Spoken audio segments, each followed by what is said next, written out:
everybody, welcome back and Happy New Year. Today we are going on a guitar safari and hopefully we're going to find some other cool vintage pieces as well. To start, I've got a friend up in Tulsa who's got a number of vintage Vox wahs that I'm going to buy off him, and they're all a little different, so I'm excited to try those out. And then also a friend of mine emailed me that he knows of a 50s Fender guitar up in Claremore, Oklahoma, which is on the other side of Tulsa, kind of a smaller town. And I don't want to give it away completely, but it's kind of a Telecaster guitar. It's got some player grade features going on, but it's kind of a rare year and a very rare and specific model, so I think it'll be kind of interesting.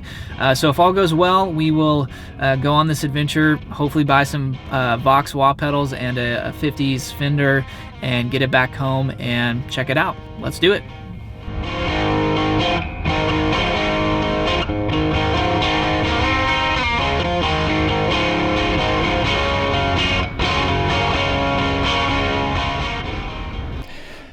All right, so here are the wah pedals, and a big thank you to Ted for allowing me to be the new custodian of these. But this one is a reissue that has like a boost in it, and these three are vintage, and this one's a Thomas organ, Crybaby.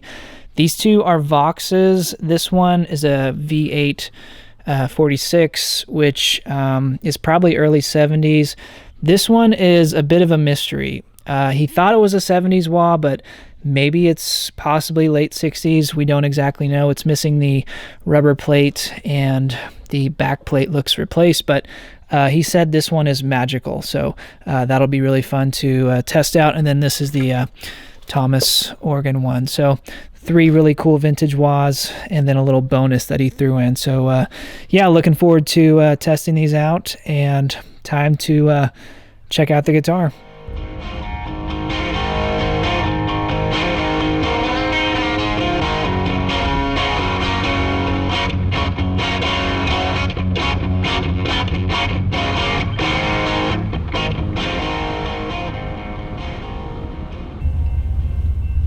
Guitars and amps.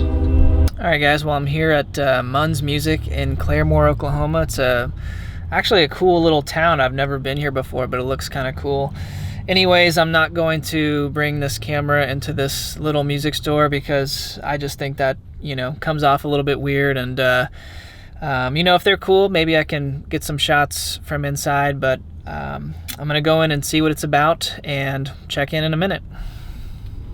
All right, here she is. So first I want to give a shout out to Tony and James at Mun's Music. They were super kind, allowed me to take some video of their store and of a lap steel that was paired with this guitar. It was some kind of estate deal. I don't know exactly the history on it, but shout out to those guys. So let's check it out real quickly here, and then I will get on the road so we can take it home and test it out. But here it is. So this is a 1959 Fender Esquire. As you can see, no neck pickup. It's a Tele without a neck pickup, but it's a really cool design because they give you this three-way switch that actually gives you a lot of different tones. So this might turn out to be a really rare model because it looks like a very early slab board, and also this is a true top loader Tele, as you can see there. And I'll turn it around on the back, and you can see there's no string through holes. So very interesting guitar with the most amazing neck on it. All right, so let's get this home. We can check it out and play it and see how it sounds. All right, after a very long day of driving, finally got this thing back home, and we can check it out and of course see how it sounds. But here she is. This is the 1959 Fender Esquire from Claremore, Oklahoma. So I'm definitely going to be doing some research on these guitars because I'm not really that familiar with them. I do know the top loader bridge was something that was done like in 59, maybe into early 60, and it was quickly discontinued. I think there maybe were some complaints on them, but that in combination with this being a single pickup guitar, a Fender Esquire, I do think this is kind of a rare one-off guitar. and a very early slab board at that. So it's definitely something cool. I'm gonna have to do some research on it, and over the next week actually I want to film a video taking a look inside of this guitar, trying to authenticate all the parts and verify what we can. Since it's a 59, there shouldn't be a neck date, but we'll see. Also, there should be a body date underneath the bridge pickup here. Based on some of the features on this guitar, I think it should be pretty early, so that'll be interesting. Now, on the controls over here, the way they put it to me when I bought the guitar was that the pots, the caps, and the knobs were replaced, but we'll get in there and verify everything, so be on the lookout for that video next week sometime. So I think this is the same year they went to the 8-hole pick guard. This is the same single ply white pick guard that would have been on, you know, mid to late 50s Telecasters, but it's got a couple extra screws in it, I believe. And then the neck on this one is interesting because it's a really thick slab board, and this is something that you see on the very early guitars. By December of 59, like my Strat over here, they do get a little bit thinner. I don't know if that was something Fender changed. They figured out how they wanted to do it, but this definitely has a little bit of a thicker slab on it, and I've seen some really thick ones on other guitars. But also, this has a 38,000 serial number, which that really puts it as an early slab board guitar. So yeah, we'll try to date everything and find out. The rest of the neck here, as you can see, it's original finish, and it's played in, it's beautiful. We've got the Fender Esquire logo on the headstock and single line Clouson tuner. So pretty cool looking guitar, weighs about 7 pounds, I would say. And it's got that unmistakable, swamp ash that, all these 50s guitars have, just really beautiful pieces of wood. And then we've got the dowel holes here, which is another sign this is the real deal. So I think you guys are probably dying to hear how this guitar sounds, so I'm gonna play it for you and do my best, because the frets are really played down. It's basically a fretless wonder at this point, but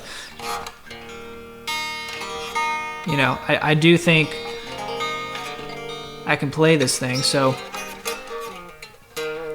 I'll do my best and we'll see how it sounds, and then we'll have a little chat at the end here.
All right, Thank you guys so much for watching.